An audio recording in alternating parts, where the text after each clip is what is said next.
Hi everyone, Steve here from RSM and welcome to the latest edition of our Coffee Conversation series. Today I'm joined by my partner and our RSM's Chief Digital Officer, Paul Joseph. Welcome, Paul. Welcome to Brisbane. Paul is based in Perth and has come all the way over to Brisbane just to film this segment with me. Actually, he does have a couple of other things as well. But Paul, really good to see you as always. As I mentioned, this is about a casual chat over a coffee. So my first question to you is, what do you have in front of you? Standard soy flat white. I drink a lot of coffee, so I'm trying to reduce my milk intake, so hence why switching to soy when I can help it. Yes, so. No, I can understand. I made the move to oat milk a while ago as well. It's not just because it's kind of trendy and you've got to have it. It's more of a health thing, I think, and a taste thing. But so that's great. So maybe just to kick things off, Paul, if you could just tell us a little bit about yourself. Who is the real Paul Joseph? Okay, interesting question. Personally, I come from a large family. I've got 5 brothers and a sister. I've got a wife and 2 daughters that keep me firmly grounded and my ego in check. And professionally, I've been in IT for 35 years now. I started my career learning accounting at university. Wow. And in my second year of accounting, one night I had my Damascus moment. And mid-lecture, I went across to student services and I signed up for IT. And that has been the turning point in my life.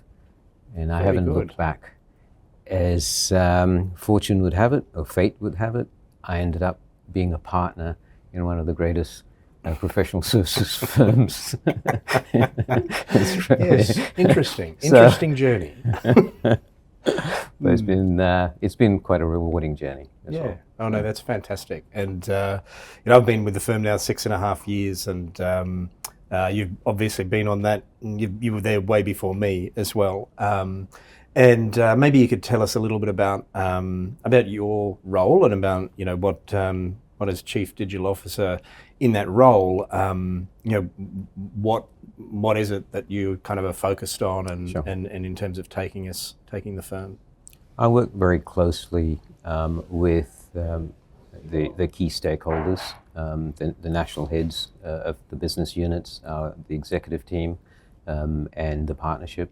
And I lead a group of highly dedicated and talented professionals. We have a national team, and part of my remit is really to help elevate the digital footprint and digital literacy of the business, and to use technology to service our clients and also improve our employee experience as well. And so that's basically the main focus in how can we actually leverage the use of technology to effectively serve our customers and also our internal employees. Yeah, no, that's fantastic.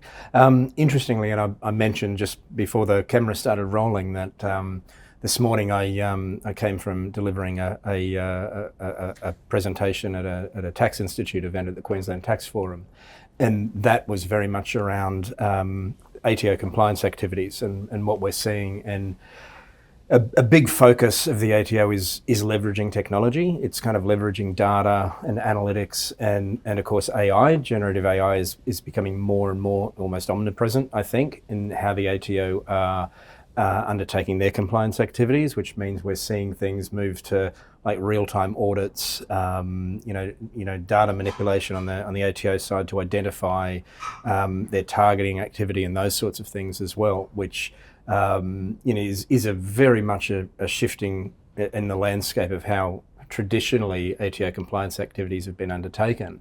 I guess, and hearing from you just now, and of course I've heard from you in greater detail more recently at our partner director retreat down in Sydney in terms of what we're doing as a firm, and I think it's incredibly exciting. But in terms of, and there's so many opportunities out there, and I'd like to return to the opportunity piece, but given what we've got in front of us, it can feel a little bit overwhelming sometimes, the rate of change, the exponentiality of change, the stuff that's happening around us. What challenges do you see, in your role and for the firm, and indeed for our clients as well, in the current environment?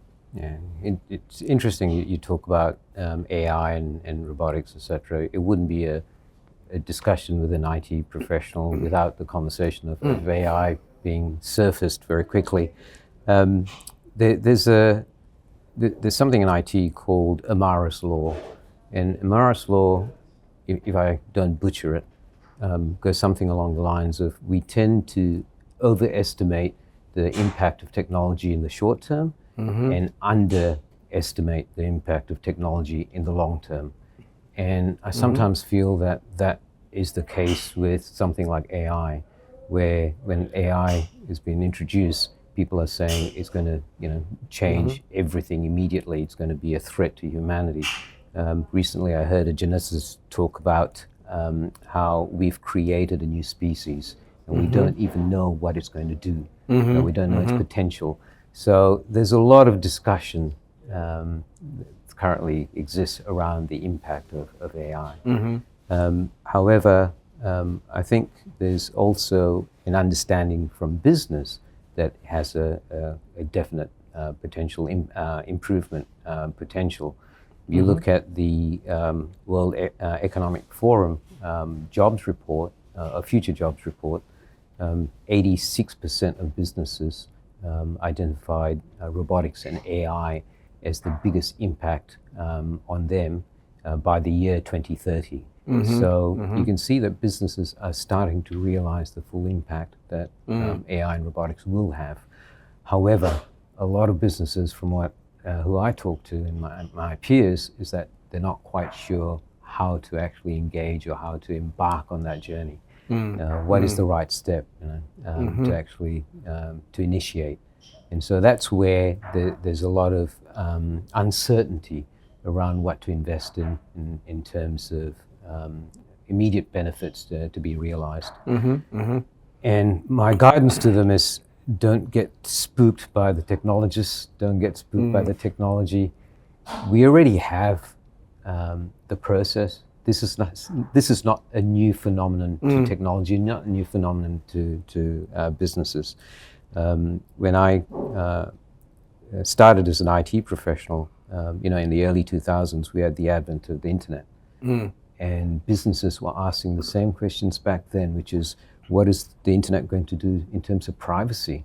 What is it going to do in terms of our security of our data, etc.? The same questions are now being asked about AI. And we had, back then, we had Alta Vista, we had Yahoo, we had Netscape. The Googles of the world hadn't even arrived. And right now, the main players, haven't probably developed their killer solutions. And so we have a lot of muscle memory within IT that we can call on in terms of, this is not a new phenomenon, it's a new technology, right? It's a new evolution of technology. I was learning how to code in AI back in the 80s, right, in Prolog. So, but back then it was very rudimentary language. It's obviously since evolved considerably, but in terms of the business challenge, the technology challenges, this is not new. If you go back in time through the Industrial Revolution, we also have a similar instance. The onset of steam engine changed the factory floor. All of a sudden you had a change in the workforce that's required, elevation of skills that was needed, production capacity increased, and yet it didn't end there. You had the introduction of electricity in the late 1880s that actually changed things. However, it took 40 years before businesses realized that you could actually distribute electricity through the factory floor. The moment you did that, you could re-engineer the whole workforce. You could re-engineer the whole factory floor. You now had the ability to change the value chain within business. So the same thing with AI.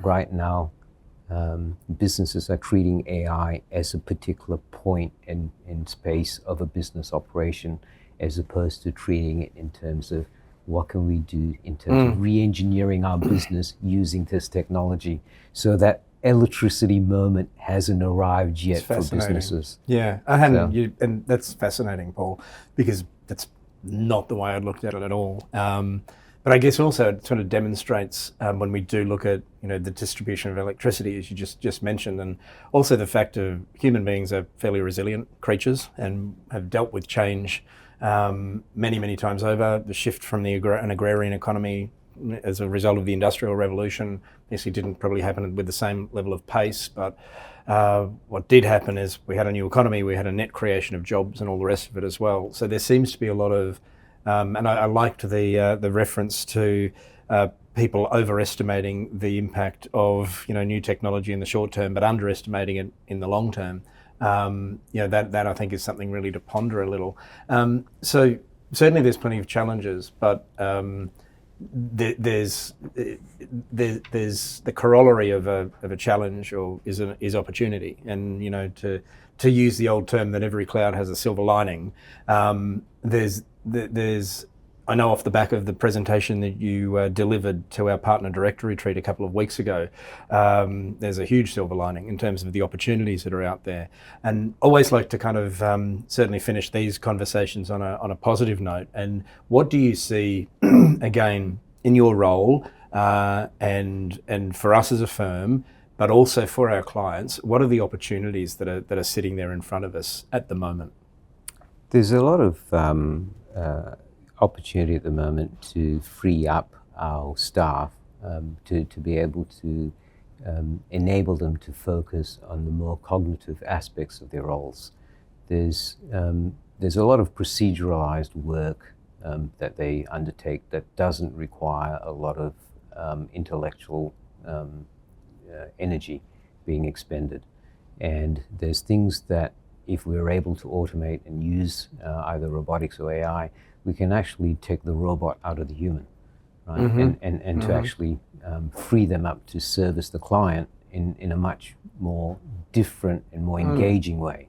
And so I think the opportunity for us at RSM is to employ the technology in a way that enables our consultants and our partners to actually move up that value chain in terms of how they're able to service our clients by removing some of that robotics out of that engagement. And so one of the things that's also working well for us is the work that we've undertaken is we've been able to combine robotics and AI together within the business. And so that hasn't been used by a lot of businesses effectively, and I think we've made some inroads in terms of that. So agentic AI is just an evolution, which is seeing that being moved in that space. So yeah. No, that's fantastic. Exciting times, and I love the term that's really going to stay with me is taking the robot out of the human. I think that's a great way to look at it. I think the best advice I ever received when I joined RSM was from an executive partner at the time. He said, Paul, at our core, we are a people business, right? And he was talking to me as a technologist. So he said, at our core, we're a people business. It's all about the relationships we have with our clients, our staff, our fellow partners, our families, and our local communities. And so that's always reinforced with me about the application of technology really is about two things: employee experience and customer experience. Yeah, so. Love it. Great way to end it, because I think that's what we're all about, is employee experience and customer experience. Paul, thank you so much for flying all the way to Perth just to talk to me. Thank you all for tuning in, and hopefully you got something out of that. And I look forward to seeing you all again next time. Thanks.